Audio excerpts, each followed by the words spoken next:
Good afternoon and welcome to Lunchtime News. You're with me, Cyrilla Fonseca. Before we head into our stories, first we'll take a look at headlines.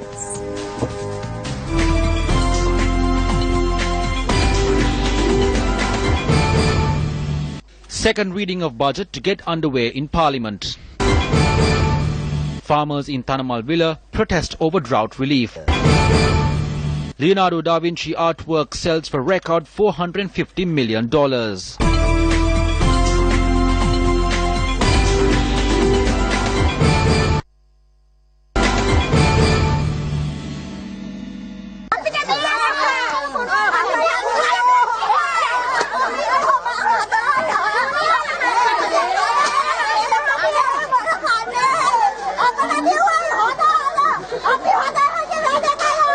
Those were not cries of joy, but cries of pain. Farmers in Thanamal Villa are protesting as they have not received the drought relief which they were promised. The drought relief should have been provided by the Minister of Disaster Management through the district secretaries.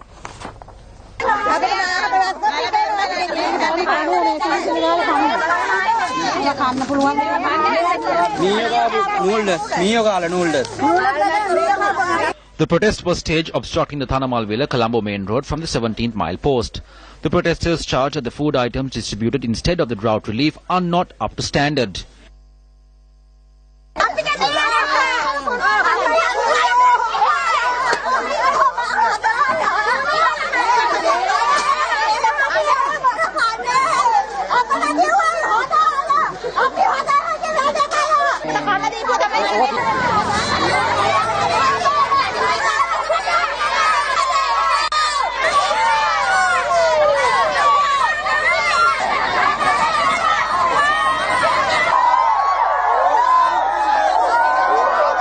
Vehicular movement along the road was hampered for close to 2 hours. A tense situation was seen when the individual who obtained the tender for the rations arrived at the scene.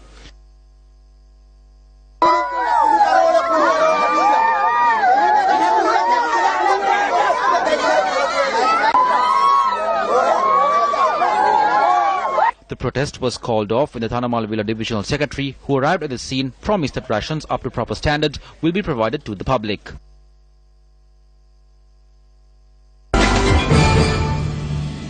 Minister of Women and Child Affairs Chandrani Bandara began today's debate of the second reading of the 2018 budget. The members of the joint opposition continuously said that this budget is one which puts talcum powder on a beggar. We need to remind them that it was their government that narrated fairy tales to the entire nation when presenting budgets, gave false promises, presented absurd statistics and wasted money on a number of white elephant projects through their budgets. Poachers and other individuals who engage in illegal activities in forest areas are in possession of new weapons. They might have T-56 or similar automatic firearms. On some occasions, their weapons are more powerful than the ones in possession of wildlife officials. Therefore, this becomes a problem in combating such crimes. Honourable Speaker, we have been discussing this issue for some time. As the Ministry, we have suggested that they act within the confines of the law to bring these culprits before the law and in case of a conflict where weapons are being used, get the assistance of the police. There was a recent incident in Thabbowa where trees were felled illegally, causing damages worth around 90 million rupees. These culprits are armed as well. However, with the intervention of the police STF, we were able to arrest them. We also took steps to suspend some of our own officials. Therefore, regardless of whether or not firearms are issued to field officers, the related activities are being carried out.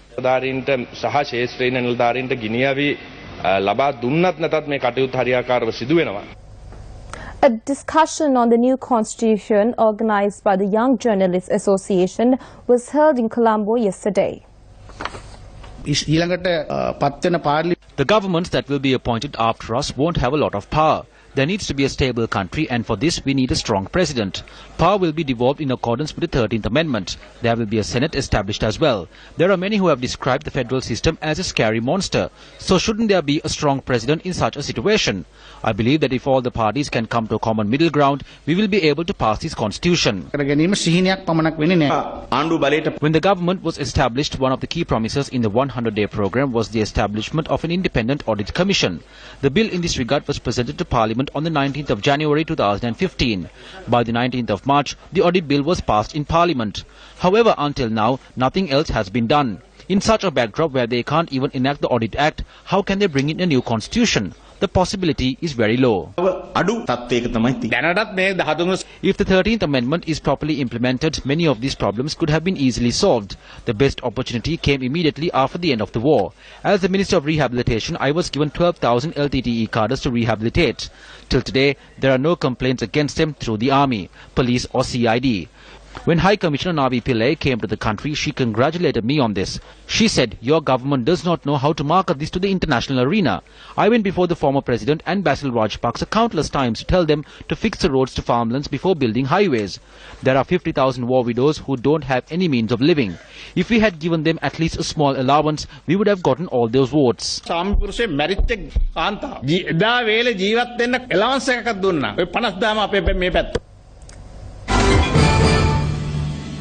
Services of the Rajarata Rajana are yet to be restored after it derailed between Madhavachia and Prasanga Sevana. The Railway Control Room said train travel along the North Railway line continues to be restricted to Anuradhapura. The Railway Control Room said a crane was sent from Colombo yesterday to repair the rail track. Our correspondent said due to a certain fault, repair work was delayed. The Rajarata Rajana had derailed the night before last, causing severe damage to the rail tracks. The Railway Control Room said several teams have been dispatched to place the train back on track. It added that it expects train services to be restored by this afternoon.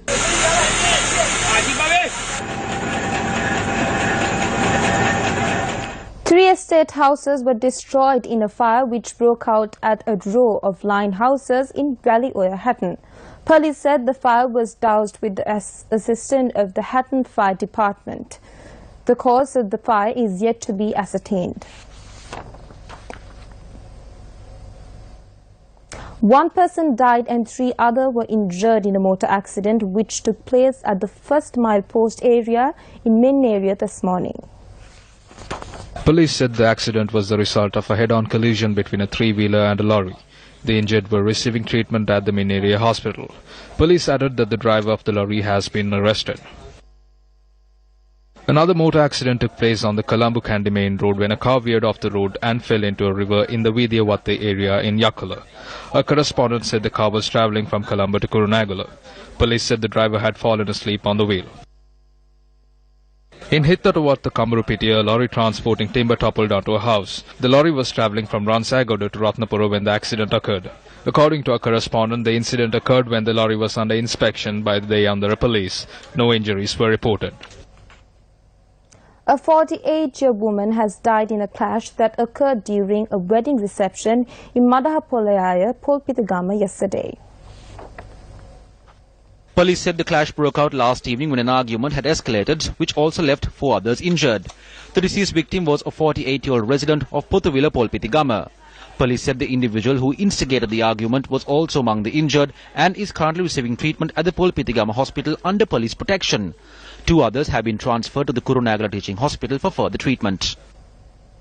Fitch Ratings says Sri Lanka's beer industry will regain market share from hard liquor following a more favourable tax regime. With the latest tax revisions and barring further changes, Fitch expects beer's market share of total reported alcohol consumption in Sri Lanka to increase to around 24 to 25% in the medium term, posting an average volume growth of 22% over 2017 and 19. Fitch expects hard liquor sales volumes to contract 2% over this period, reversing some of the market share gains it made in the last few years. Fitch expects beer to regain market share lost to hard liquor during the last 2 years when frequent tax increases on beer eroded its price advantage. According to the Finance Ministry, during the first 8 months of 2017, revenue from excise duty on liquor and cigarettes has significantly decreased by 5.9% to 737 billion rupees and by 8.1% to 54.6 billion rupees due to the drop in the volume of sales. A recent World Bank report has found that removing barriers to women's paid work will encourage more Sri Lankan women to participate in the workforce. The report, Getting to Work, Unlocking Women's Potential in Sri Lanka's Labour Force, notes that despite steady economic growth, the number of women participating in Sri Lanka's workforce has declined to 36% in 2016 from 41% in 2010. Safe childcare and transportation, early orientation to career development to better prepare girls to enter and remain in the workforce, and implementing gender-equal labour laws and practices are among recommendations of the report.